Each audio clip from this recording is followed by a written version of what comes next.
Most people think an emergency fund is something you build after you get your finances together. After the raise comes through. After the debt goes down. After things get a little easier. And that thinking, that quiet, reasonable-sounding logic, is exactly why most people are one unexpected bill away from a financial crisis at any given moment.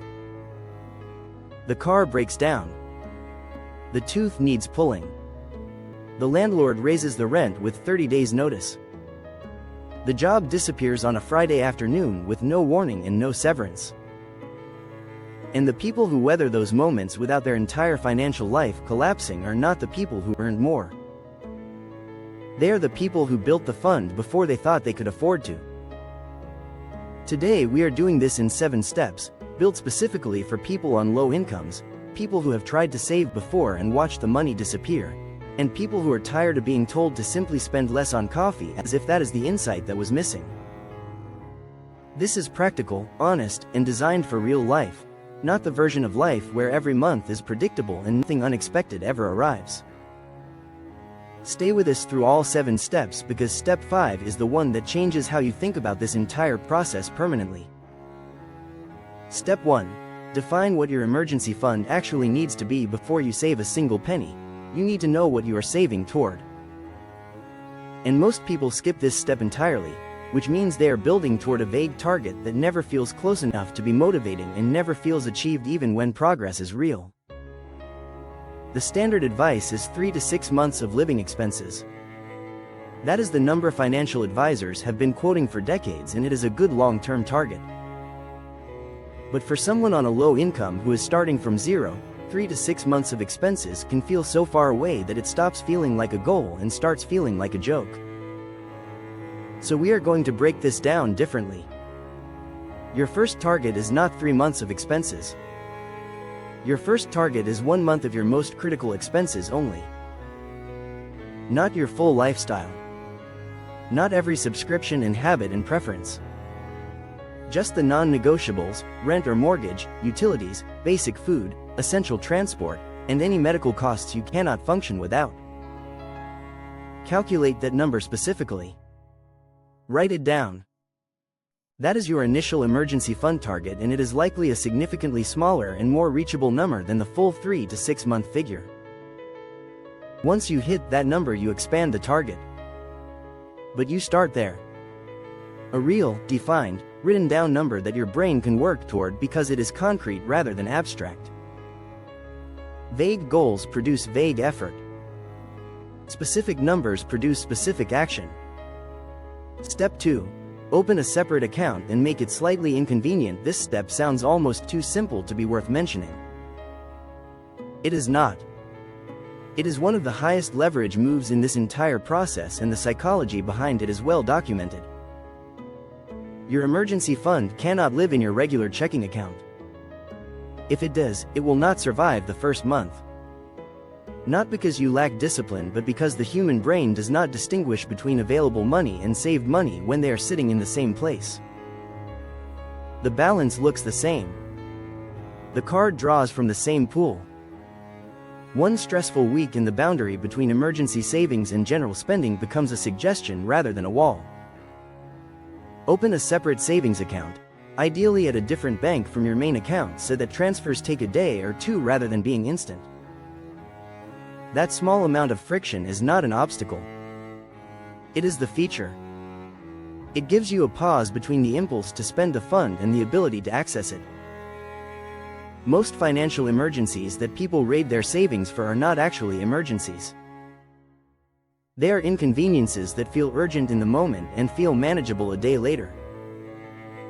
The transfer delay is long enough to make that distinction visible. Name the account. Most online banks allow you to label savings pots. Call it emergency fund, call it do not touch, call it financial safety net, whatever phrasing gives it psychological weight for you. Naming it transforms it from an abstract balance into something with purpose.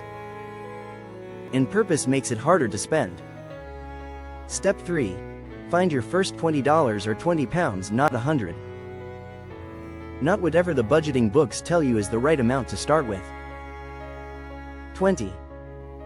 This week, from wherever it can come from. Sell something you are not using. Cancel one subscription for 1 month. Eat from the cupboard for 3 days instead of shopping. Pick up one extra shift. Decline one social invitation that would have cost you money. Do whatever is necessary to find $20 or £20 this week and move it into the separate account you just opened. This step is not about the money. $20 is not going to fund an emergency. This step is about identity. The moment that money lands in that account, you are no longer someone who does not have an emergency fund.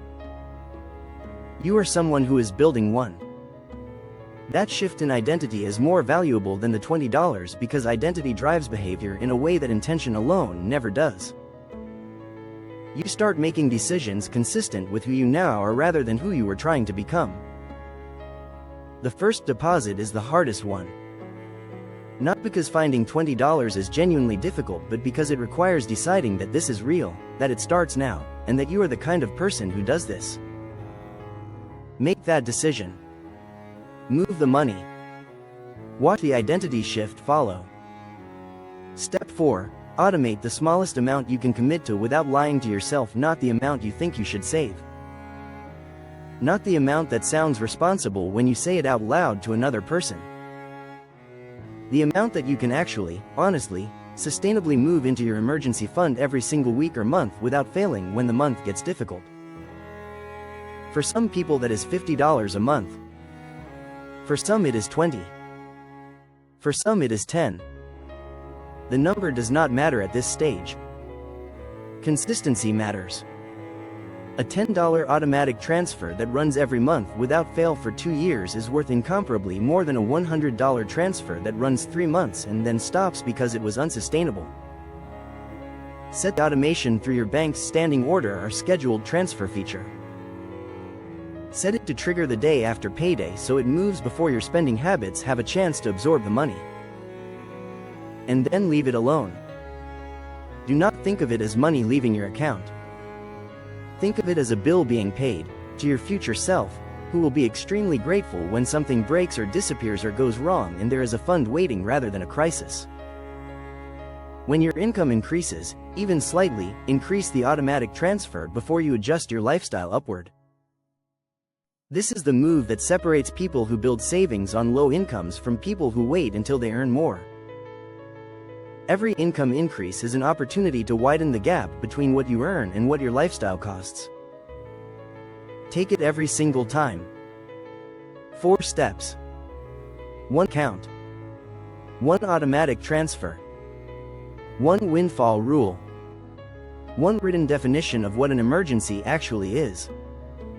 That is the entire system. It is not complicated. It is just consistent. Start today. Not this week. Today. If this gave you something real, hit subscribe because every week we cover the financial strategies, the honest frameworks, and the practical steps that work for people in the real world without the luxury of a high income or a clean financial slate.